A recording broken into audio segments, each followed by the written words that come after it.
di antara Kerajaan Persekutuan dan Kerajaan Negeri Selangor telah berpanjangan sejak tahun 2008 lagi tanpa seberang penyelesaian yang boleh dibanggakan. Ya, bukan saja telah menjejas industri perkhidmatan bekalan air di negeri tersebut, malah turut memberi kesan kepada negara berikutan proyek-proyek pembangunan baru tidak dapat dimulakan disebabkan ketiadaan bekalan air. Kemelut ini juga telah menyebabkan pembinaan loji rawatan air Langat 2 dan sistem pengagihan LREL2 yang merupakan proyek yang dilaksanakan sebagai salah satu langkah Kerajaan Persekutuan untuk menyelesaikan masalah kekurangan bekalan air di Selangor, wilayah Persekutuan, Kuala Lumpur, dan Putrajaya telah tertangguh sehingga kini. Pada bulan Mei 2013, Kerajaan Persekutuan dan Kerajaan Negeri Selangor telah bersetuju agar satu rundingan semula diadakan di antara Kerajaan Negeri Selangor dan syarikat-syarikat konsesi air untuk mencapai satu persetujuan dan persatuan semula industri bekalan air Selangor. Ini termasuk pengambilan alih syarikat-syarikat konsesi ini oleh Kerajaan Negeri Selangor melalui konsep willing buyer, willing seller ataupun sebagai mutual persetujuan. Oleh itu, hari ini merupakan hari bersejarah yang telah lama dinantikan oleh rakyat negeri Selangor, Kuala Lumpur, dan Putrajaya, bahkan di seluruh negara khasnya semenanjung. Dan hari ini satu kejayaan besar telah dicapai dalam membentuk kesepakatan di antara Kerajaan Persekutuan dan Kerajaan Negeri Selangor untuk menyelesaikan isu air Selangor dengan satu memorandum persepahaman telah dipersetujui dan ditandatangani oleh Kerajaan Persekutuan dan Kerajaan Negeri Selangor. Memorandum tersebut ditandatangani oleh Menteri Tenaga Teknologi Hijau dan Air, yaitu saya sendiri mewakili Kerajaan Persekutuan, manakala Menteri Besar Selangor Yang Amat Berhormat Tan Sri Abdul Khalil Ibrahim mewakili Kerajaan Negeri Selangor dan disaksikan oleh Perdana Menteri Yang Amat Berhormat Tan Sri Najib Tun Razak, Timbalan Perdana Menteri Tan Sri Muhyiddin Yassin, serta juga ahli-ahli jemaah Menteri Persekutuan dan ahli-ahli Exco Kerajaan Negeri Selangor. Antara lain, memorandum persepahaman ini mengambil kira bahwa satu, pelaksanaan persetujuan semula industri bekalan air di Selangor oleh Kerajaan Negeri Selangor sebagai satu keperluan yang berterusan bagi meningkatkan keberkesanan perkhidmatan bekalan air di negeri Selangor, serta mengambil kira perkhidmatan bekalan air yang lebih mampan dan efisien bagi wilayah Persekutuan Kuala Lumpur dan wilayah Persekutuan Putrajaya. Dan Kerajaan Persekutuan sedang melaksanakan skim bekalan air dari Pahang ke Selangor yang mempunyai dua komponen, yaitu projek penyaluran air mentah dari Pahang ke Selangor, mengambil kira memorandum persepahaman antara Kerajaan Negeri Pahang dan Kerajaan Negeri Selangor mengenai pembekalan air mentah bertarikh 27 Mac 2001 dan perjanjian jual beli air mentah antara Kerajaan Negeri Pahang dan Kerajaan Negeri Selangor bertarikh 22 November 2007. Lanjutan dari itu, projek loji rawatan air Langat 2 dan sistem agihan, yaitu LREL2, merupakan satu langkah jangka panjang untuk menjamin bekalan air yang berterusan di negeri Selangor, wilayah Persekutuan, Kuala Lumpur, dan Putrajaya. Melalui memorandum persepahaman ini, Kerajaan Persekutuan telah membenarkan Kerajaan Negeri Selangor untuk mengemukakan tawaran kepada syarikat-syarikat konsesi, yaitu Puncak Niaga Sdn Bhd, Syarikat Bekalan Air Selangor Sdn Bhd ataupun Sabas, Syarikat Pengeluar Air Selangor Sdn Bhd Splash, dan Konsortium Abas Sdn Bhd ataupun dikenali sebagai Abas. Kerajaan Persekutuan juga bersedia untuk menyuntik dana tambahan untuk membantu Kerajaan Negeri Selangor dan rakyat Malaysia di negeri Selangor serta di wilayah Persekutuan Kuala Lumpur dan Putrajaya untuk mengambil alih syarikat-syarikat konsesi air dan seterusnya membenarkan Kerajaan Negeri Selangor mengurus perkhidmatan bekalan air di negeri tersebut melalui satu syarikat milik Kerajaan Negeri nanti. Kerajaan Persekutuan juga bersetuju menjadi pemudacara, fasilitator bagi Kerajaan Selangor melaksanakan persetujuan semula industri air melalui Akta Perkhidmatan Industri Air 26 atau dikenali sebagai WASIA dan mana-mana undang-undang yang terpakai. Sebagai balasan, Kerajaan Negeri Selangor pula akan mengeluarkan kebenaran merancang development order untuk pembinaan loji rawatan air Langat 2 dan sistem agihan LREL2 package 2E berkuat kuasa pada hari ini dan memastikan semua kelulusan dan kebenaran yang berkaitan pembangunan proyek LREL2 diluluskan dalam masa 30 hari dari tarik memorandum yang ditandatangani. Dan seperti tadi, satu bahagian pertama development order itu telah pun diserahkan oleh Yang Berhormat Menteri Besar kepada saya yang mengandungi development order bagi 6 projek yang pertama yang sudah pun ditender melalui proses tender terbuka supaya projek tersebut boleh berjalan serta merta. Atas dasar kesepakatan juga, Kerajaan Persekutuan bersetuju untuk menubuhkan satu jawatan kuasa yang akan turut dianggotai oleh Wakil Negeri Selangor bagi pelaksanaan projek LREL 2. Dengan terbentuknya memorandum sepahaman ini, Kerajaan Persekutuan dan Kerajaan Negeri Selangor berharap agar serikat-serikat konsesi air di Negeri Selangor turut memberikan kerjasama sepenuhnya dan menjayakan penstrukturan semula industri perkhidmatan bekalan air demi kesejahteraan rakyat di Negeri Selangor, Kuala Lumpur, dan Putrajaya. Kerajaan Persekutuan dan Kerajaan Barisan Nasional mengucapkan terima kasih pada Kerajaan Negeri di bawah Menteri Besar Selangor Yang Berhormat Tan Sri Khalid Ibrahim karena telah memberi kerjasama dalam penyelesaian isu air Selangor. Persetujuan bersejarah ini menandakan komitmen kedua-dua belah pihak kepada kepentingan rakyat dan memang tepat kepada apa kita katakan people first ataupun rakyat didahulukan. Saya juga ambil maklum Yang Berhormat Tan Sri Ibrahim juga mengucapkan terima kasih kepada Kerajaan Persekutuan semuanya kementerian saya ketah atas kerjasama erat yang telah diberi sehingga mencapai kata sepakat ini. Terima kasih. Ada apa-apa sila kemukakan. Bismillahirrahmanirrahim. Datuk Seri Panglima Dr. Maximah Mansuri, Menteri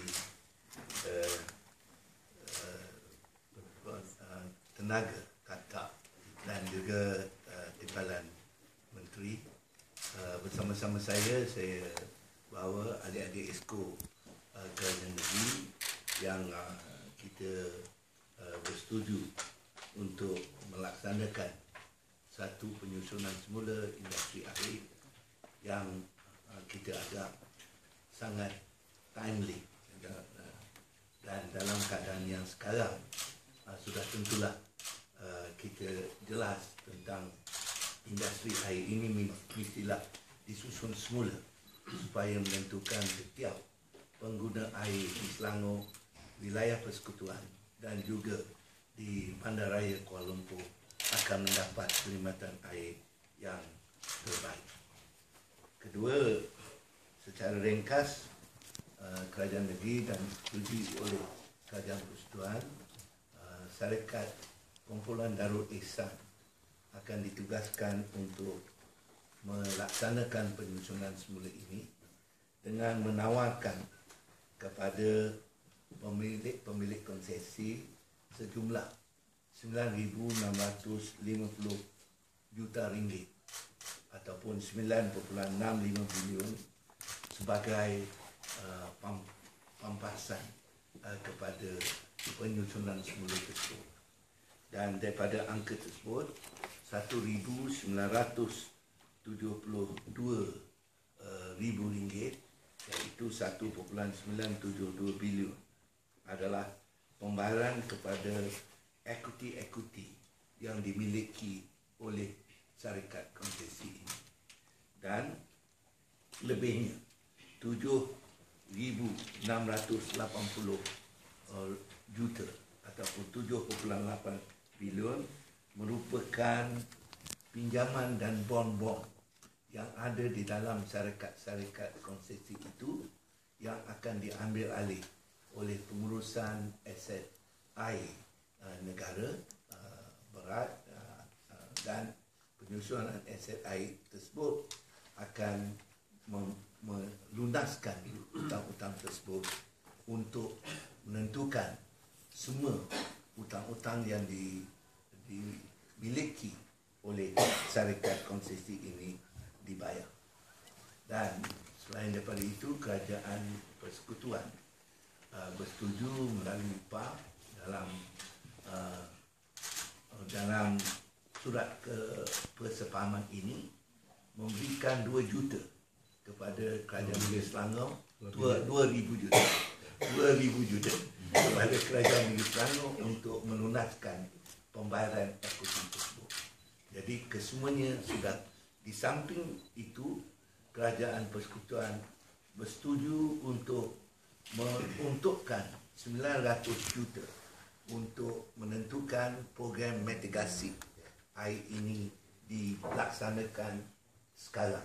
Jadi dengan cara itu peruntukan keuangan sudah ada dan jumlah keuangan itu sudah kita tentukan dan kita berharap pelaksanaan itu dapat dijalankan dengan segera sebab dia akan memberikan peluang untuk pengurusan KDBB untuk melaksanakannya.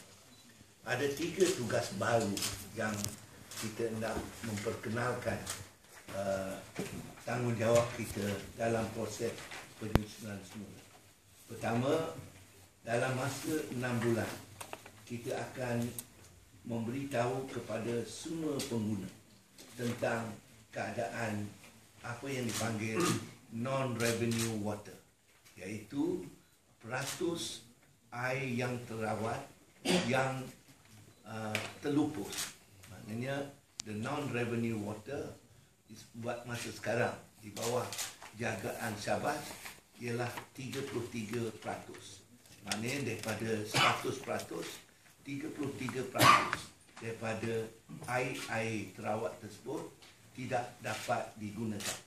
Dan oleh sebab itu, satu tanggungjawab yang utama dalam penyusunan semula ini untuk menentukan non-revenue water ataupun peratus non-revenue water itu dapat diturunkan daripada 33% kepada 20% sebagai langkah pertama supaya memberikan keyakinan kepada rakyat kita ada air sebanyak 10 kurang lebih peratus sebagai insurans kepada penentuan jumlah air yang ada di negeri Selangor. Kedua, sebelum penyelesaian Langat 2 dan pembinaan Langat 2, kerajaan negeri telah mengenal pasti satu daerah yang mana kita akan dalam masa 2 minggu ini membuat satu upacara memecah tanah untuk membuat kolam takungan air yang akan menambah jumlah air mentah melebihi 600 million liter satu hari, iaitu di kawasan Bistari Jaya sebagai langkah seterusnya sebelum kita dapat hasil daripada pembinaan Langat 2.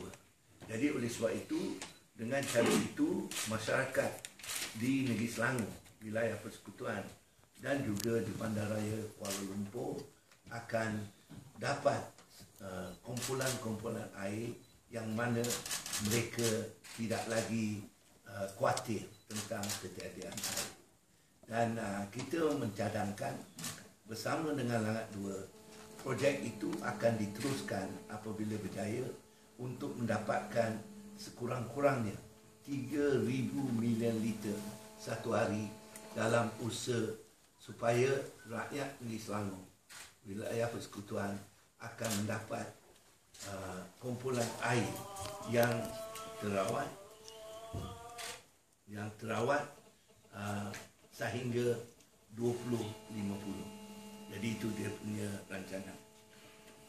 Perkara yang ketiga, kita akan menentukan penyusunan semula ini mengambil kira tentang kepentingan rakyat di Selangor dan wilayah persekutuan, dan penyusunan semula saham-saham itu akan kita lakukan dan kita akan ebahkan dalam masa yang terdekat selepas penyusunan semula dapat dimenterikan.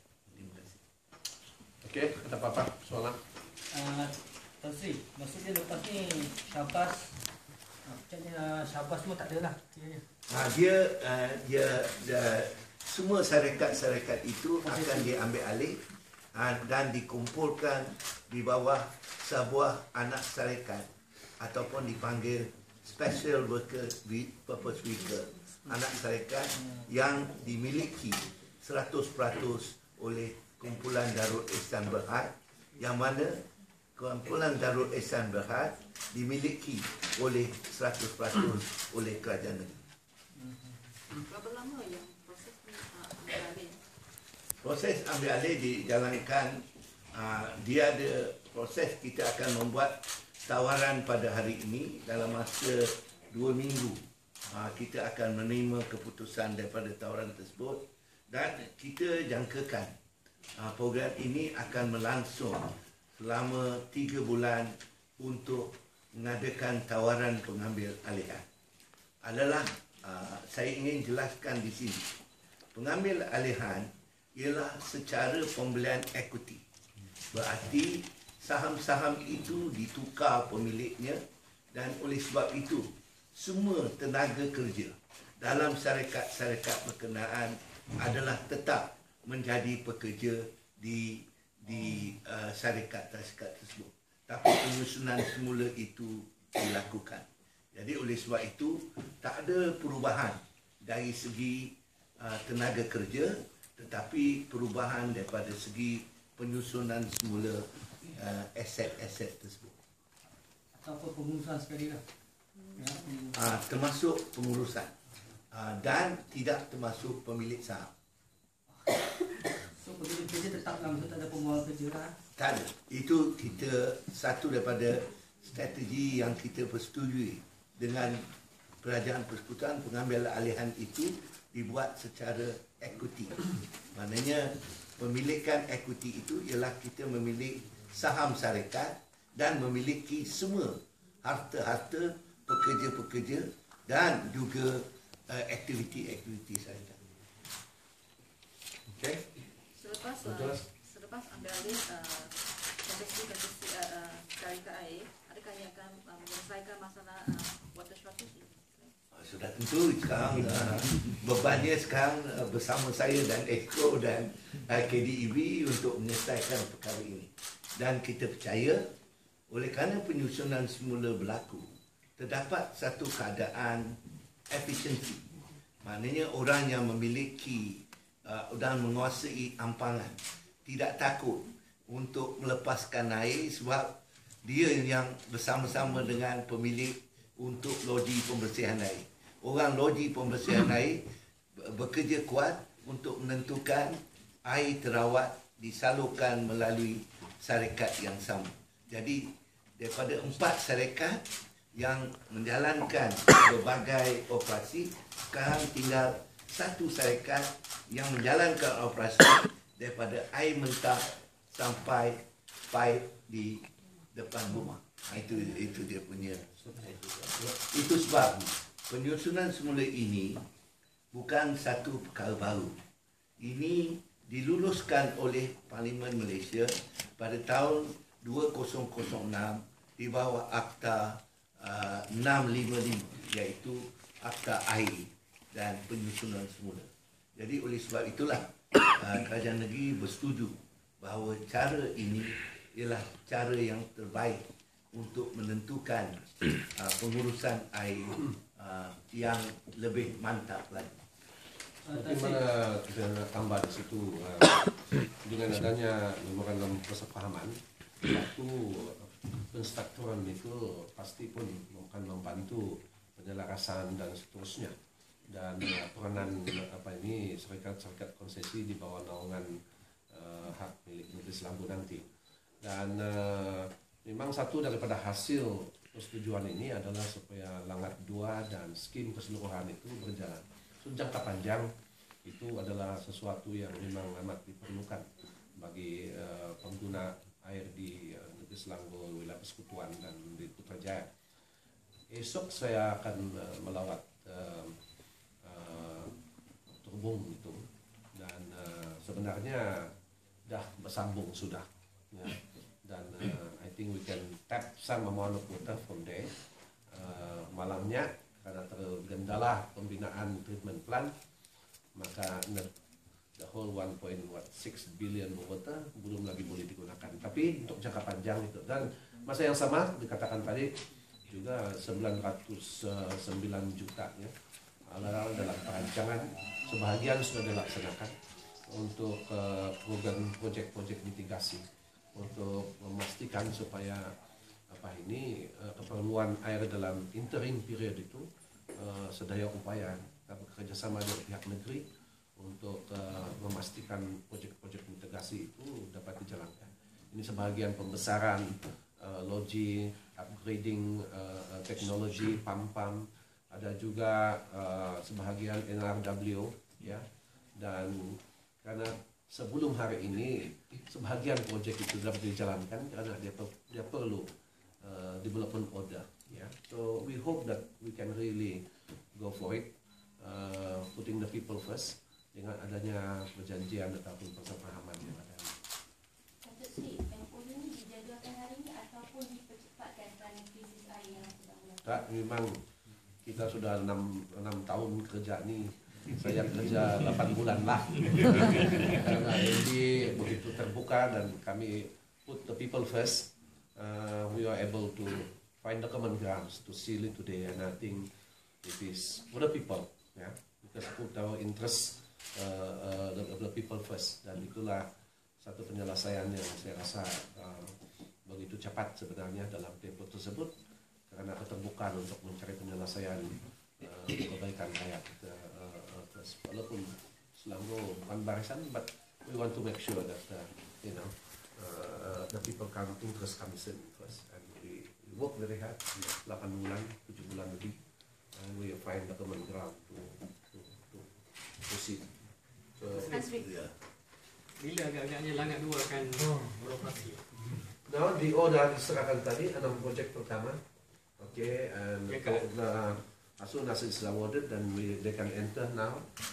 Memang susulan itu the distribution part is also big, distribution reservoir, but dengan itu boleh berjalan dalam tempoh 30 hari. Ya. Datuk Sri, secara keseluruhan Langgat 2 punya projek tu maka berapa tahun? Lebih kira-kira 39 bulan mengikut estimate, so 3 tahun solid. Itulah dalam jangka itu mitigation project perlu diadakan. Selangor State Government would have to come up with a supplementary program yang dirancangkan.